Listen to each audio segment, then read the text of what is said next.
அஸ்ஸலாமு அலைக்கும் வரஹ்மத்துல்லாஹி வபரகாத்துஹ். சமூக நீதியை வெளிப்படுத்தக்கூடிய இறைத்தூதருடைய செய்திகளில் மிக முக்கியமானது இறைத்தூதர் ஸல்லல்லாஹு அலைஹி வஸல்லம் கூறிய இந்த நபிமொழி. இறைத்தூதர் ஸல்லல்லாஹு அலைஹி வஸல்லம் அவர்கள் சொன்னார்கள், இறைவன் கூறுவதாக, என் அடியானே, அநீதத்தை என் மீது நான் தடை செய்து கொண்டேன், உங்களுக்கு மத்தியிலும் தடை செய்திருக்கிறேன். அதனால் உங்களில் ஒருவருக்கு ஒருவர் ஃபலா ததாலமு, அநீதம் செய்யாதீர்கள், அநீதம் செய்து கொள்ளாதீர்கள் என்று இறைவன் கூறுவதாக இறைத்தூதர் ஸல்லல்லாஹு அலைஹி வஸல்லம் அவர்கள் சொன்னார்கள். அநீதம் செய்வதை இறைவன் தனக்குத்தானே தடை செய்து கொண்டான். அநீதம் செய்வது அவனுடைய குணம் அல்ல. இரக்கத்தை இறைவன் தன் மீது கடமையாக்கிக் கொண்டான். நீதம் செலுத்துவதை தன் மீது இறைவன் கடமையாக்கிக் கொண்டான். அநீதம் செய்வதை இறைவன் தனக்கு தடை செய்து கொண்டான். ஒமா ரப்புக பிதல்லாமில் அபீத், இறைமறை சொல்லுகிறது, அடியார்களுக்கு ஒருபோதும் இறைவன் அநீதம் செய்ய மாட்டான். மீண்டும் சொல்கிறேன், அடியார்களுக்கு ஒருபோதும் இறைவன் அநீதம் செய்ய மாட்டான்.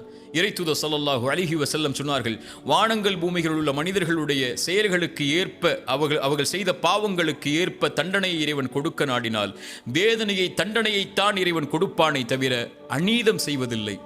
அதுபோலத்தான் வானங்கள் பூமிகளில் உள்ள மனிதர்கள் எல்லோர்களுக்கும் அவரவர்களின் நன்மைகளின் காரணமாக கூலியை கொடுக்க இறைவன் நாடினால் அவர்கள் செய்த செயலை விட சிறந்த முறையில் தான் அவர்களுக்கு இரக்கம் காட்டி கூலி கொடுப்பானே தவிர அநீதம் செய்ய மாட்டான் என்று இறைத்தூதர் ஸல்லல்லாஹு அலைஹி வஸல்லம் அவர்கள் சொன்னார்கள்.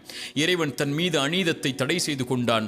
அதை மக்களுக்கு மத்தியிலும் தடை செய்து கொண்டான். உங்களுக்கு ஒருவருக்கொருவர் அநீதம் செய்யாதீர்கள் என்ற அறிவுரையை இறைவன் தன்னுடைய இறைத்தூதரின் வாயிலாக எமக்கு தெளிவுபடுத்துகிறான்.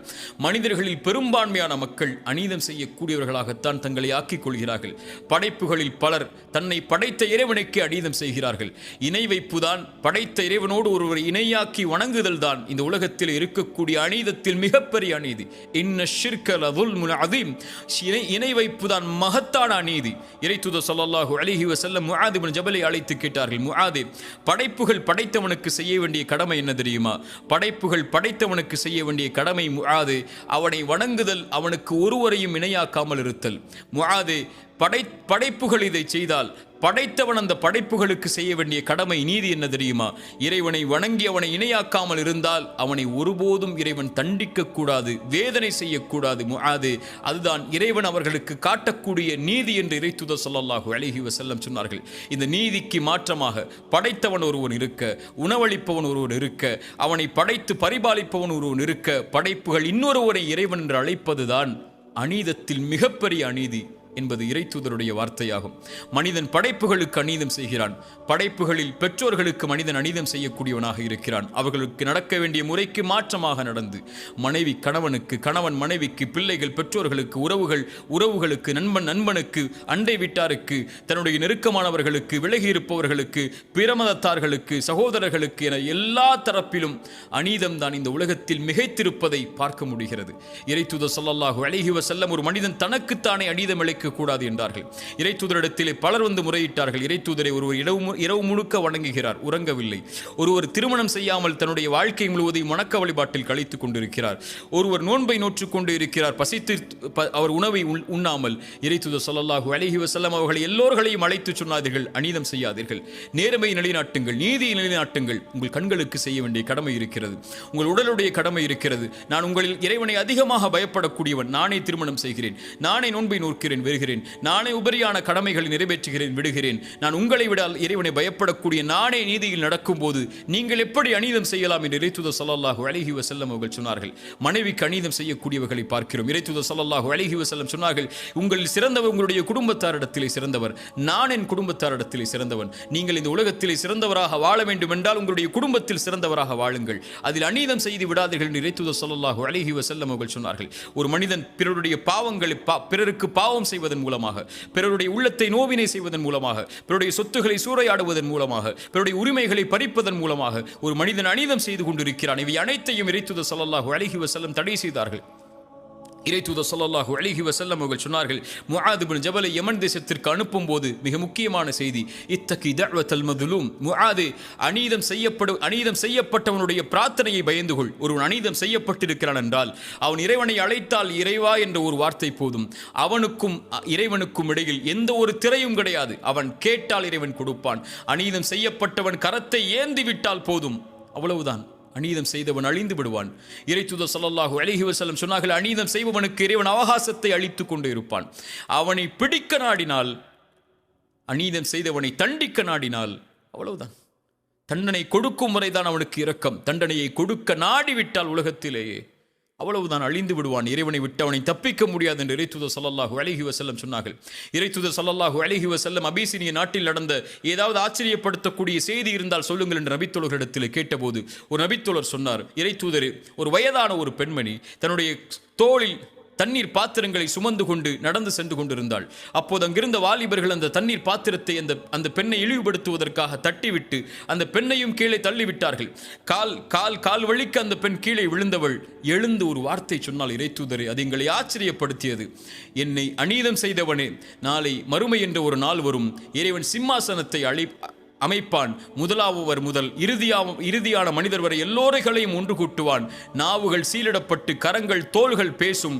அந்த நேரத்தில் இறைவனுக்கு முன்னால் என்னுடைய சிம்மாசனம் இருக்கும்போது உனக்கும் எனக்கும் நடந்த இந்த அநீதி அங்கே பேசப்படும். அப்போது பார்த்துக் கொள்கிறேன் உன்னை என்று சொன்னாள். அந்த செய்தி என்னை ஆச்சரியப்படுத்தியது. இறைத்தூதர் சொன்னார்கள், அந்த பெண் உண்மையைத்தான் சொன்னாள்.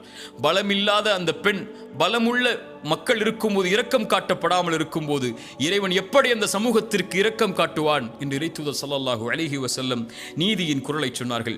இறைத்தூதர் ஸல்லல்லாஹு அலைஹி வஸல்லமுடைய வார்த்தைக்கு பல அறிஞர்கள் விளக்கம் சொன்னார்கள். இந்த பூமி முழுக்க நீதியால் நடக்கப்பட்டால், அது இறை மறுப்பாளர்கள் ஆட்சி செய்யப்பட்டால் கூட அந்த பூமி நடக்கும், அந்த பூமி இயங்கும். ஆனால் பூமி முழுக்க அநீதம் மேலோங்கிவிட்டால் அதை ஆட்சி செய்பவர்கள் இறைவனை நம்பிக்கை கொண்ட முஸ்லிம்களாக இருந்தாலும் இறைவன் ஒருபோதும் அந்த சமூகத்தை வழிநடத்த விடமாட்டான் என்று இறைத்தூதர் ஸல்லல்லாஹு அலைஹி வஸல்லமுடைய வார்த்தைக்கு விளக்கமாக பல அறிஞர்கள் சொன்னார்கள். இறைத்தூதர் ஸல்லல்லாஹு அலைஹி வஸல்லம் சொன்னார்கள், அநீதத்தை பயந்து கொள்ளுங்கள், அதுதான் மறுமையில் இருக்கக்கூடிய இருள்களில் மிக மிக அதிகமான இருளாகும் என்று இறைத்தூதர் ஸல்லல்லாஹு அலைஹி வஸல்லம் அவர்கள் சொன்னார்கள். இறைத்தூதர் ஸல்லல்லாஹு அலைஹி வஸல்லம் சொன்னார்கள், இந்த பூமியில் இருக்கக்கூடிய சில பாவங்களுக்கு தண்டனையை இறைவன் விரைவாக முற்படுத்துவான், அதை விரைவாக கொடுக்க வேண்டும் என்று இறைவன் நாடுவான். அதில் ஒன்று பெற்றோர்களுக்கு மாறுபட்டு நடத்தல், இன்னொன்று அநீதம் செய்தல். அநீதம் செய்பவனுக்கு நீதியை நிலைநாட்ட இறைவன் நாடுவதை தான் விரும்பி நாடுகிறான், விரைவாக அவனுக்கு செய்வதை என்று இறைத்தூதர் ஸல்லல்லாஹு அலைஹி வஸல்லம் அவர்கள் சொன்னார்கள்.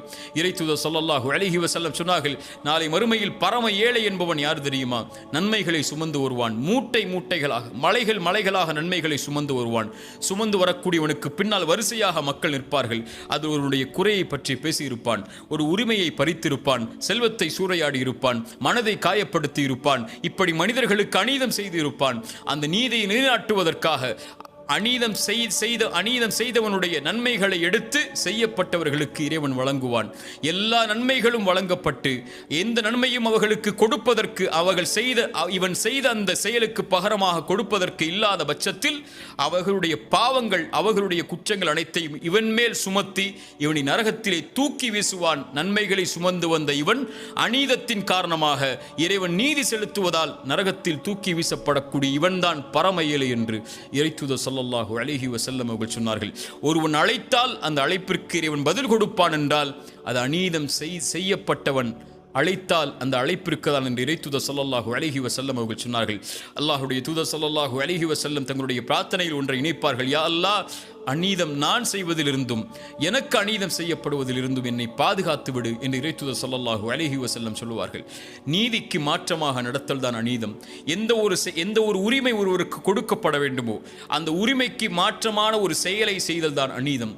இந்த அநீதத்தை இறைவன் தடை செய்து விட்டான். இறைத்தூதர் ஸல்லல்லாஹு அலைஹி வஸல்லம் அதனால் தான் சொன்னார்கள், இறைவன் கூறுவதாக, என் அடியார்களே, அன்போடு அழைத்து சொல்கிறான், என் அடியார்களே கேட்டுக்கொள்ளுங்கள், அநீதத்தை நான் என் மீது தடை செய்து கொண்டேன், உங்களுக்கு மத்தியிலும் தடை செய்திருக்கிறேன். ஃபலா ததாலமு, உங்களில் ஒருவருக்கு ஒருவர் ஒருபோதும் அநீதம் செய்யாதீர்கள். இறைவன் உங்களுக்கு அநீதம் செய்வதில்லை. ஆனால் நீங்கள் படைப்புகள் உங்களுக்கு எந்த உரிமையும் அநீதம் செய்வதற்கு இல்லாத பட்சத்தில் உங்கள் பெற்றோர்களுக்கு, உங்கள் உறவுகளுக்கு, உங்களுடைய கணவனுக்கு, உங்களுடைய மனைவிக்கு, பிள்ளைகளுக்கு, நண்பர்களுக்கு, உறவுகளுக்கு, அண்டை வீட்டாருக்கு, தெரிந்தவருக்கு, தெரியாதவருக்கு, உங்கள் மதத்தை சார்ந்து வாழ்பவருக்கு, உங்களை மதத்தை சார்ந்து வாழாத எவருக்கும் ஒரு கடுகளவு கூட அநீதம் செய்து விடாதீர்கள். இறைவன் எந்த செயலையும் பொறுத்து கொள்வான். ஒரு மனிதனுடைய செயலில், அவனுடைய நன்மைகளில், அவன் செய்யக்கூடிய பாவங்களில் அநீதம் கலந்து விட்டால் எல்லாம் அழிக்கப்பட்டுவிடும். அநீதம் செய்யப்பட்டவன், நான் ஒருவனுக்கு அநீதம் செய்தவன் எனக்கு எதிராக ஒரு பிரார்த்தனையை செய்து விட்டால் அவ்வளவுதான், வாழ்ந்த வாழ்க்கை முழுக்க வீணாகும். இறைத்தூதர் ஸல்லல்லாஹு அலைஹி வஸல்லம் கூறிய இந்த செய்தியை பாடமாக படிப்பனையாக பெற்றுக்கொள்வோம். அடுத்த சமூக நீதியுடைய செய்தியோடு அடுத்த அமர்வில் சந்திப்போம். ஜஸாக்குமுல்லாஹு கைரன். அகூலு கௌலி ஹாதா அஸ்தக்ஃபிருல்லாஹ் லீ வலக்கும். அஸ்ஸலாமு அலைக்கும் வரஹ்மத்துல்லாஹி வபரகாத்துஹு.